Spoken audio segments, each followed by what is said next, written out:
GHMC పరిధిలో పారిశుద్ధ కార్మికులకు ఫైనాన్సుల పేరుతో భారీ మోసం జరుగుతోందని Telangana municipal sweepers and Kamati welfare society chairman Galipalli Krishna మరియు Amberpet constituency general secretary Eeta Darshan తెలిపారు.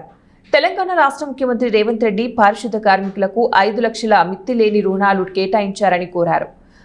పారిశుద్ధ కార్మికులకు డబుల్ బెడ్రూమ్లు ఇల్లు కేటాయించాలని, ఏ ప్రాంతంలో డబుల్ బెడ్రూమ్ ఇల్లు కేటాయిస్తున్నారో పారిశుద్ధ కార్మికులకు అక్కడనే ఉద్యోగం కల్పించాలని ఆయన కోరారు. ఇంతకు ముందు కూడా 1000 కోట్ల రూపాయలు ఉస్మానియా క్యాంపస్ వాళ్ళకు, యూనివర్సిటీ వాళ్ళకు కూడా ఇచ్చినారు. సరే వాళ్ళ సబ్జెక్ట్ వేరు.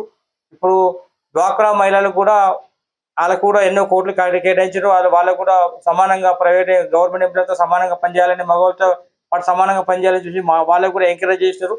మరి మా వాళ్ళు కూడా గత 30 సంవత్సరాల నుంచి ఇదే వెట్టి చాకరీ చేస్తున్నా. మరి తెలంగాణలో ఉన్నట్టు ఆంధ్రప్రదేశ్, ఉమ్మడి ఆంధ్రప్రదేశ్ ఉన్నప్పటి నుంచి 28 సంవత్సరాల నుంచి మున్సిపల్లోనే పనిచేస్తారు.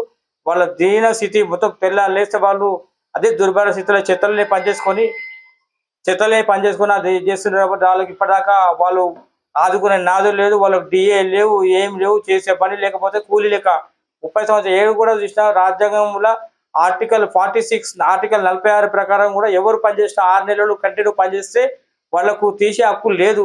వాళ్ళకు కూడా గవర్నమెంట్ పరంగా ఏమేమి రావాలో ఫెసిలిటీస్ ఇస్తారు. కానీ వీళ్ళకి ఏమి కూడా లేవు.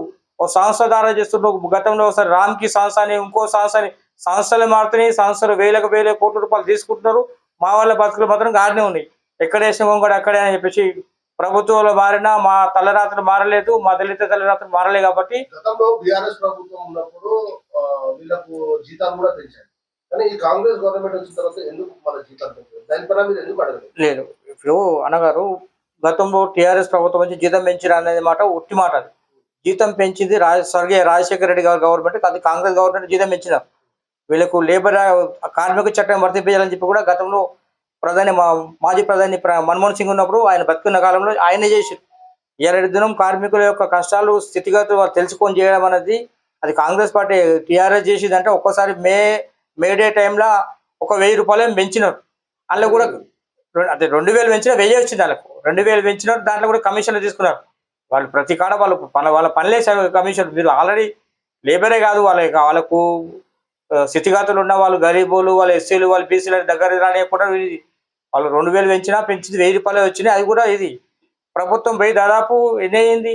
2.5 సంవత్సరాలు. ఈ ప్రభుత్వం వచ్చిన తర్వాత ఆయన ఇప్పుడు పోయిన రాక్షస పాలనలో 7 లక్షల కోట్లు అప్పు చేసిపోయినటువంటి వాస్తవం. చేసిన తర్వాత ఆయన కాళేశ్వరం అన్నది అది ప్రభుత్వం చూసుకుంటే అది ఇంత ఒక్కరు కానీ కాదు, మొత్తం సీనియర్ సిటిజన్లకు, ఎంప్లాయీస్కు, అందరికి కూడా ప్రతి ఒక్కరికి నాశనం చేసేసి ప్రతి కాడ కమిషన్ అధికారులు